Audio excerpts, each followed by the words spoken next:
ஹர ஹர சங்கர ஜய ஜய சங்கர ஹர ஹர சங்கர ஜய ஜய. நாம் ஒவ்வொருவரும் பணத்தை சம்பாதிப்பதற்காக பல விதங்களில் கஷ்டப்பட்டு கொண்டுதான் இருக்கின்றோம். யாருக்கும் எளிதில் பணம் என்பது கிடைப்பதில்லை. ஆனால் அந்த பணத்தை சம்பாதிப்பதை விட செலவு செய்வது என்பது மிகவும் எளிமையான ஒன்றாகவே இருக்கின்றது. ஒரு சொடுக்கு போடும் நேரத்தில் பல கோடி ரூபாயை கூட நம்மால் செலவு செய்ய முடியும். ஆனால் அதை சம்பாதிக்க முடியாது அல்லவா? அப்படி நாம் செய்யக்கூடிய செலவு என்பது நம்முடைய வருமானத்திற்கு உட்பட்டதாக இருக்க வேண்டும். அதே சமயம் தேவையற்ற செலவாக இருக்கக்கூடாது. பலரும் கஷ்டப்பட்டு சம்பாதிக்கக்கூடிய பணத்தை திடீரென்று ஏற்படக்கூடிய தேவையற்ற செலவுகளால் முற்றிலும் இழந்து விடுகிறார்கள்.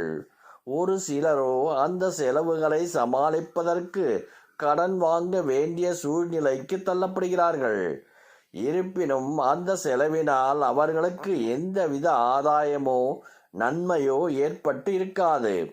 அந்த செலவுகளை நாம் வீண் விரயம் என்று கூறுகின்றோம். அப்படி தேவையற்ற செலவுகள் அதிக அளவில் ஏற்படும் பட்சத்தில் அதை குறைத்து சம்பாதித்த பணத்தை சேமிப்பதற்கு குல தெய்வ வழிபாட்டை எப்படி செய்ய வேண்டும் என்றுதான் இந்த ஆன்மீக பதிவில் பார்க்கின்றோம்.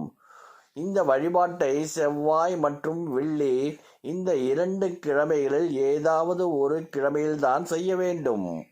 காலையிலேயே எழுந்து சுத்து பத்தமாக குளித்து முடித்து பூஜை அறையில் இருக்கக்கூடிய குல தெய்வத்தின் படத்தை சுத்தம் செய்து சந்தனம் குங்குமம் வைத்து வாசனை மிகுந்த மலர்களால் அலங்காரம் செய்து கொள்ளுங்கள். பிறகு எப்பொழுதும் போல் தீபமேற்றி வைத்துக்கொண்டு ஒரு வெள்ளை நிற துணியை எடுத்து வைத்துக் கொள்ளுங்கள். அதில் 11 ரூபாய் வைக்க வேண்டும். அப்படி வைக்கக்கூடிய அந்த 11 ரூபாயில் சிறிதளவு மஞ்சள் மற்றும் சிறிதளவு புனுகை தடவி வைக்க வேண்டும். பிறகு அதை ஒரு மூட்டையாக கட்டி உங்களுடைய 2 கைகளிலும் வைத்துக்கொண்டு குல தெய்வத்தை மனதார வழிபாடு செய்ய வேண்டும். அந்த வழிபாட்டில் வீண் விரயங்கள் எதுவும் ஏற்படக்கூடாது. தேவையற்ற செலவுகள் எதுவும் நேரக்கூடாது.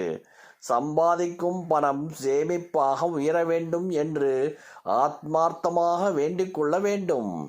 பிறகு அந்த மூட்டையை குல தெய்வத்தின் பாதத்தில் வைத்துவிட்டு கற்பூர தீபதூப ஆராதனை காட்டி வழிபாட்டை நிறைவு செய்ய வேண்டும்.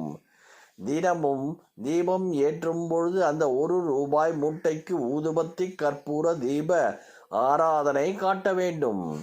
எப்பொழுது குல தெய்வ ஆலயத்திற்கு செல்கிறோமோ அப்போது அந்த பணத்தை எடுத்துக்கொண்டு போய் குல தெய்வத்திடம் மனதார உங்களுடைய வேண்டுதலை வைத்து குலதெய்வ ஊண்டியலில் போட்டுவிட வேண்டும். இப்படி செய்வதன் மூலம் நம்முடைய வேண்டுதலை குலதெய்வம் பரிபூரணமாக ஏற்று விரய செலவுகளை வராமல் பார்த்து கொள்வார்கள். நம் குலத்தை காக்கக்கூடிய குல தெய்வத்தை நினைத்து இந்த முறையில் காணிக்கை எடுத்து வைத்து வழிபாடு செய்ய வீண் விரயத்தை மட்டுமல்லாமல் நம்முடைய வேண்டுதலும் நிறைவேறும். ஹர ஹர சங்கர ஜய ஜய சங்கர ஹர ஹர சங்கர ஜய ஜய.